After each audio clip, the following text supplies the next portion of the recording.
অলির গল্পের দুনিয়ায় আপনাদের স্বাগত। আজকে আপনারা শুনবেন হুমায়ুন আহমেদের লেখা বোতল ভূত সিরিজের প্রথম গল্প, মুনির ছেলেটা একটু অদ্ভুত ধরনের। আমাদের ক্লাসে মুনির ছেলেটা একটু অদ্ভুত ধরনের। কারো সঙ্গে কথা বলে না, সবসময় পেছনের বেঞ্চিতে বসে। ক্লাসের সারাটা সময় জানালা দিয়ে বাইরে তাকিয়ে থাকে। স্যার কিছু জিজ্ঞেস করলে চোখ পিট করতে থাকে। তখন তার মুখ দেখে মনে হয় সে স্যারের একটা কথাও বুঝতে পারছে না। মুনিরের এই স্বভাব স্কুলের সব স্যারেরা জানে, কাজেই কেউ তাকে কিছু জিজ্ঞেস করেন না। শুধু আমাদের অঙ্ক স্যার মাঝে মাঝে ক্ষেপে গিয়ে বলেন, কথা বলে না, ঢং ধরেছে। 4 নম্বরই বেদ দিয়ে আচ্ছা করে পেটালে ফরফর করে কথা বলবে।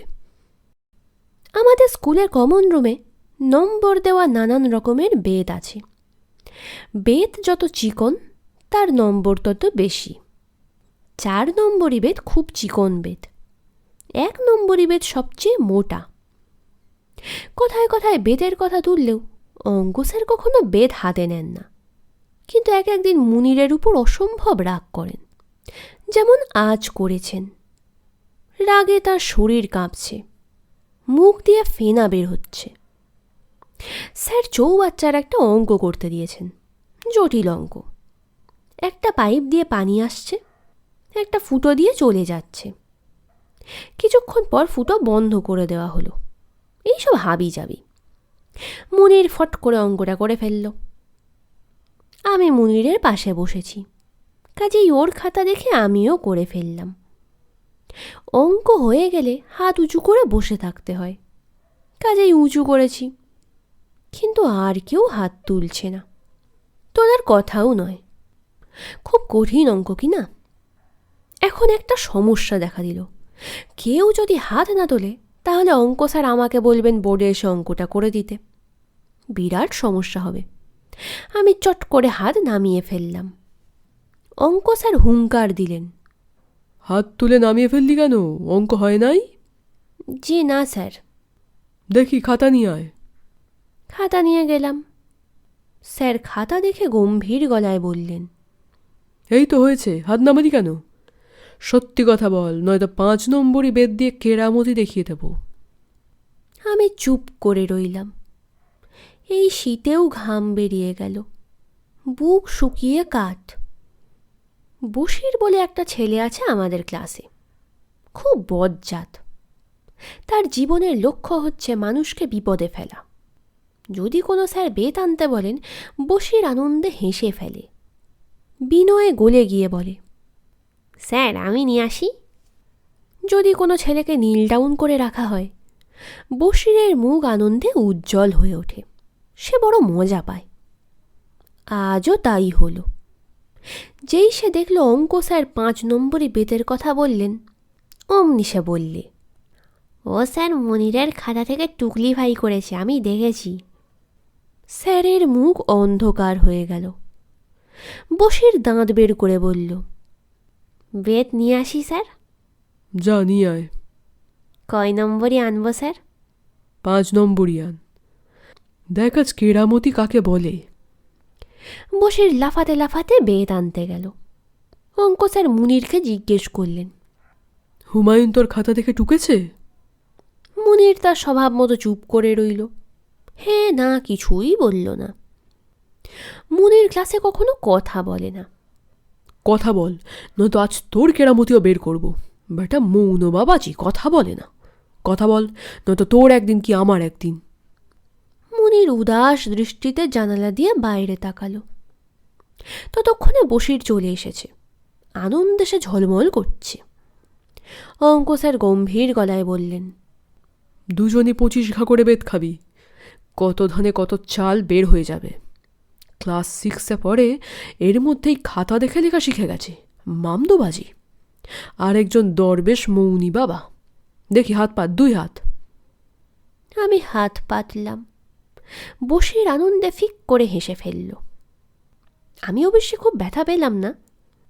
নিঃশ্বাস বন্ধ করে রাখলে আর হাত শক্ত করে রাখলে বেশি ব্যথা পাওয়া যায়। আমি তাই ঘন ঘন নিঃশ্বাস নিতে লাগলাম আর হাত খুব নরম করে ফেললাম। মুনিরের কোনো শাস্তি হলো না, হবে না, আমি জানতাম, কারণ ও খুব ভালো ছেলে। গন্ডারের ইংরেজি কি তা সে চট করে বলে দিতে পারবে, শুদ্ধ বানানে। অবশ্যই মুখে বলবে না, খাতায় লিখে দেবে। ওর ওই একটাই দোষ, কথা বলে না। এই দোষের জন্য তার শাস্তিও হয় না। অঙ্ক স্যার একটা বক্তৃতা দিলেন, যার সারমর্ম হচ্ছে শারীরিক শাস্তির তিনি ঘোর বিপক্ষে, কিন্তু এই ক্ষেত্রে দিলেন কারণ অপরাধ গুরুতর, ক্ষমার অযোগ্য। এই বয়সে যে টুকলিফাই করে, বড় হয়ে সে কী করবে, ইত্যাদি ইত্যাদি। আমি আমার নিজের জায়গায় ফিরে যেতেই বসির চিকন গলায় বললে, 25টা বেদ দেওয়ার কথা স্যার, আপনি তো মাত্র 13টা দিয়েছেন, 12টা বাকি রইল তো। বসিরটা এমন বজ্জাত, রাগে আমার গা জ্বলতে লাগলো, কিন্তু কিছু করার নেই, হজম করতে হবে। সুযোগ মতো একটা ব্যবস্থা করতে হবে। ফুটবলের মাঠে বেকায়দা ল্যাং মেরে ফেলে দিতে হবে, কিংবা লাল পিঁপড়ার বাসা মাথায় টুপির মতো পরিয়ে দিতে হবে। আমাকে শাস্তি দিয়ে অঙ্ক স্যারের বোধহয় মনটা খারাপ হয়েছে, কারণ তিনি দেখি মাথা নিচু করে চুপচাপ বসে আছেন। অন্য সময় হলে এতক্ষণে বোর্ডে চলে যেতেন এবং ঝড়ের মতো একটির পর একটি অঙ্ক করতে থাকতেন। আমাদেরও নিঃশ্বাস ফেলার সময় থাকতো না, টপাটপ খাতায় তুলতে হতো। আজ সেরকম কিচ্ছু হচ্ছে না। স্যার আড়ে আড়ে তাকাচ্ছেন আমার দিকে। চিৎকার চেঁচামেচি করলেও স্যারের মনটা খুব নরম। কোনো ছেলের অসুখ হয়েছে শুনলে তিনি তার বাসায় যাবেন, বাজখাই গলায় বলবেন, কি যে যন্ত্রণা করিস, আবার অসুখ বাঁধালি, তাড়াতাড়ি ভালো হ, নয়তো চট দিয়ে দাঁত ফেলে দেব। মুনির এখনো দাঁড়িয়ে শাস্তির অপেক্ষা করছে। বেশ ভয়ও পেয়েছে, অল্প অল্প কাঁপছে। অঙ্ক স্যার বললেন, তুই দাঁড়িয়ে আছিস কেন, বস। মুনির বসল, আর চোখে কয়েকবার আমার দিকে তাকালো।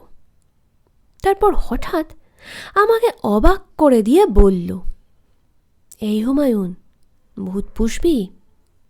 আমি আকাশ থেকে পড়লাম। বলে কি, ভূত পুষবো মানে? ভূত কি কুকুর ছানা নাকি? আমি আজ সন্ধ্যায় একটা ভূতের বাচ্চা আনতে যাব। ভূতের বাচ্চা আনতে যাবি মানে? ভূতের বাচ্চা পাওয়া যায় নাকি? একজন আজ আমাকে একটা ভূতের বাচ্চা দেবে, সন্ধ্যার সময় যেতে বলেছে। তুই যাবি? আমি কি বলবো ভেবে পেলাম না। মুনির তেমন আগ্রহ করে তাকাচ্ছে।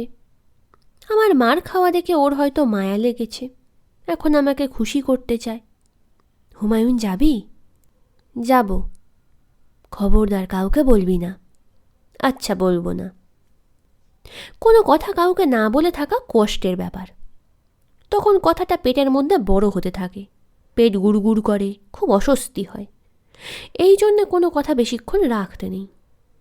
খুব গোপনীয় কথাগুলি বটগাছকে বলে পেট হালকা করতে হয়। বটগাছ সেই কথা কাউকে বলতে পারে না, তাই আর কেউ জানতেও পারে না। স্কুল ছুটির পর আমরা রওনা হলাম। ব্রহ্মপুত্রের পাড় ধরে ধরে অনেক দূর যেতে হলো।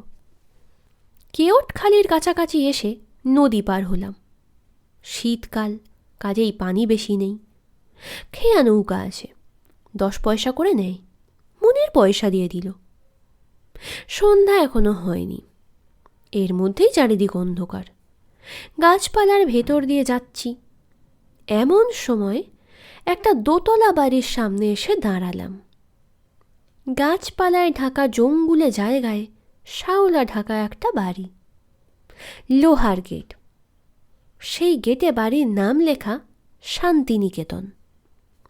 আমি ভয়ে ভয়ে বললাম, কোথায় নিয়ে এলি রে? এটা কার বাড়ি? আমার এক আত্মীয়ের বাড়ি, দূর সম্পর্কের নানা হয়। এই লোকই তোকে ভূতের বাচ্চা দেবে? হ্যাঁ, গুল ছেড়েছে। না, গুল ছাড়েনি। কি করে বুঝলি গুল ছাড়েনি? চেহারা দেখলে তুইও বুঝবি, সন্ন্যাসীর মতো চেহারা। সন্ন্যাসীরা কি গুল ছাড়ে? অনেকক্ষণ দরজা ধাক্কাবার পর যিনি দরজা খুললেন, তাকে দেখে আমি অবাক। অবিকল রবীন্দ্রনাথ ঠাকুর। ঠিক সেরকম লম্বা দাড়ি, সাদা বাবরি চুল, লম্বা একজন মানুষ, পরনে আলখাল্লার মতো লম্বা একটা পোশাক, গলার স্বরও কি গম্ভীর। দাঁড়িয়ে আছিস কেন? ভেতরে আয়। সঙ্গে এটি কে? আমার বন্ধু, এও ভূতের বাচ্চা নেবে। আমি কি দোকান দিয়ে বসেছি নাকি? যেই আসবে একটা করে ভূতের বাচ্চা দিয়ে দেব। একটা দেব বলেছিলাম, একটা পাবি। ভেতরে এসে বস। আমরা সিঁড়ি ভেঙে দোতলার একটা ঘরে ঢুকলাম। সেই ঘরে বই ছাড়া আর কিছুই নেই। মেঝে থেকে ছাদ পর্যন্ত শুধু বই আর বই। মাঝখানে একটা ইজি চেয়ার ছাড়া আর কোনো আসবাব নেই। ইজি চেয়ারের পাশে ছোট্ট একটা টেবিল। টেবিলে একটা অদ্ভুত ধরনের টেবিল ল্যাম্প। উনি বোধহয় এখানে বসেই বই পড়ছিলেন। তোরা দাঁড়িয়ে আছিস কেন? বস। মেঝেতে পা ছড়িয়ে বস, নাকি মেঝেতে বসলে তোদের মান যাবে? আমরা পা ছড়িয়ে মেঝেতে বসলাম। আমার একটু ভয় ভয় করছে। কিছু খাবি তোরা? জি না। ভূতের বাচ্চা যে নিবি, কোনো পাত্র এনেছিস? মুনির না সূচক মাথা নাড়ল। ভদ্রলোক বিরক্ত হয়ে বললেন, কিচ্ছু নিয়ে আসিসনি, তাহলে নিবি কি করে? পকেটে করে তো আর নিতে পারবি না। ভূত হচ্ছে হাওয়ায় তৈরি। আচ্ছা দেখি ঘরে কিছু আছে কিনা। তিনি আমাদের বসিয়ে রেখে চলে গেলেন। বুঝতে পারছি বাড়িটা অনেক বড়, অনেকগুলি ঘর, কিন্তু এই ঘরটি ছাড়া অন্য কোনো ঘরে বাতি জ্বলছে না। লোকজনেরও সাড়া নেই। আমি ফিসফিস করে বললাম, এই বাড়িতে আর কেউ থাকে না? না। ওনার নাম কি? আগে অন্য নাম ছিল, এখন ওনাকে রবিবাবু বলে ডাকতে হয়। রবিবাবু না ডাকলে রাগ করেন। আমি ডাকি রবি নানা। উনি করেন কি? কিছু করেন না, শুধু বই পড়েন আর কবিতা লেখেন। কবিতা লেখেন কেন? নোবেল প্রাইজ দরকার তো, এই জন্যে কবিতা লেখেন। কবিতা না লিখলে নোবেল প্রাইজ পাওয়া যায় না। তুই আর কথা বলিস না তো, চুপ করে থাক। বেশি কথা বললে উনি রাগ করেন। আমি চুপ করে গেলাম। ভদ্রলোক ঢুকলেন হাতে ছোট্ট একটা হোমিওপ্যাথি ওষুধের শিশি নিয়ে। ভূতের বাচ্চা কি উনি এর মধ্যে ভরে দেবেন?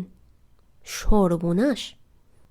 বোতল একটা পাওয়া গেছে, গরম পানিতে ধুতে হবে, সময় লাগবে। আমি কিছু বলবো না করেও বলে ফেললাম, এত ছোট বোতলের মধ্যে থাকবে? আমার কথায় ভদ্রলোক অত্যন্ত রেগে গেলেন। চোখ বড় বড় করে বললেন, ছোট একটা কলসির মধ্যে যদি বিশাল দৈত্য থাকতে পারে, হোমিওপ্যাথি শিশির মধ্যে ভূতের বাচ্চা থাকতে পারবে না? আমি কিছু বললাম না।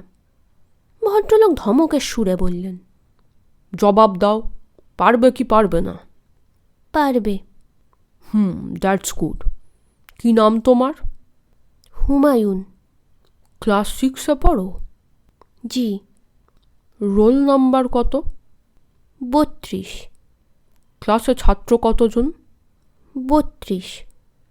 তার মানে পড়াশুনো কিছুই পারো না? জি না।